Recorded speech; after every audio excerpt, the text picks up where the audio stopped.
This week we're going to do something a little bit different than we have been doing. We've been doing licks out of other people's recordings for the most part. This week we're going to do something that I like to play. Over an E7 chord, we're going to be doing a lick that combines a Cascade or harp scale, where you're combining fretted notes with open strings, along with some sixths that move around, all over an E7 chord. Alright, so here's the lick to start with. A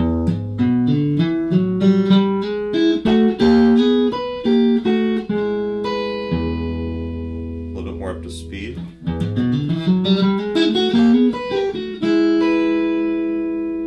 Alright, and then from this hand here, so what you're going to see is I'm doing hammer on, but then I'm using my pick, middle, and ring fingers.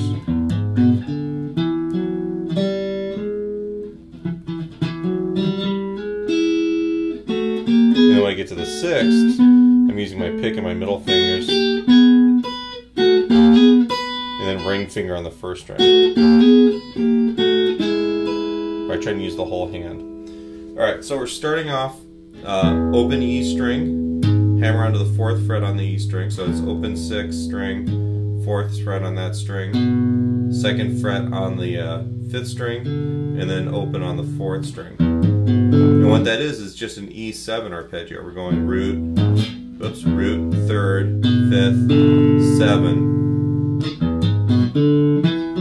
Now the next bit, you're going to have the E, which is the 7th fret on the 5th string, F sharp, which is kind of the 2nd of the scale, on the 4th string, so that's 4th fret right there, and then open 3rd string, and we're going to get a little chromatic bit out of here, because you're going E, F sharp, G natural, G again, but the G, instead of being the open 3rd string, is going to be the 5th fret on the 4th string, and then slide up to the G sharp on the 4th string. So you have 7th fret 5th string, 4th fret 4th string, open 3rd string, and then 5th fret on the 4th string, and then slide up to the G sharp on the 6th fret, and then you're going to play the 2nd string 5th fret right here, which is an E. So altogether, you want to try and get this as much as possible to get the notes that are ringing open on the open strings. Anything you can get to ring together, the better, and you get that kind of like smeary sound. Yeah, we'll do more licks like that later on. Yeah, those are some of my favorite things to play. Yeah, and we'll kind of explore them over a couple different chords. But typically they're called harp or Cascade scales. In this case, we're just doing over an E7 chord. That's how far we've gotten. Now from this point, the last little bit, that's a 6th, where you've got two notes that are 6 chord tones apart.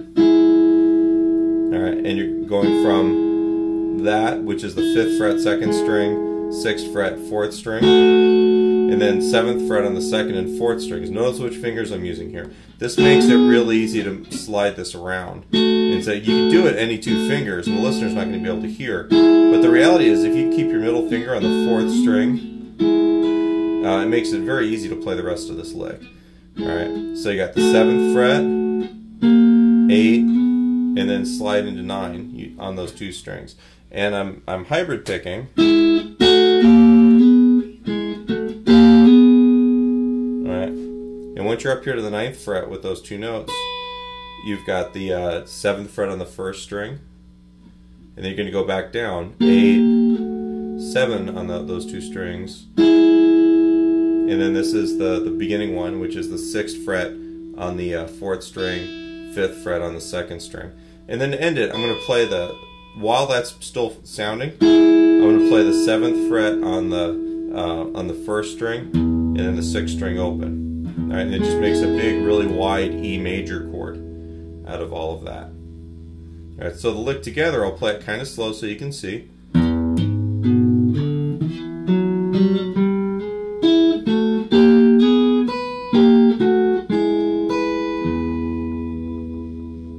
Alright, this last chord here, a couple months ago I started spending a little bit of time with the Ted Green chord chemistry book.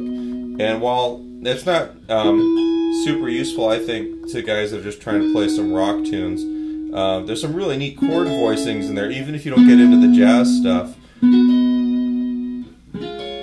where you're just playing the triads. You just spread out over, yeah, those really wide open voicings are really neat. So I can't really recommend that enough. Even if you just do a couple pages out of it, you're just going to get a huge amount.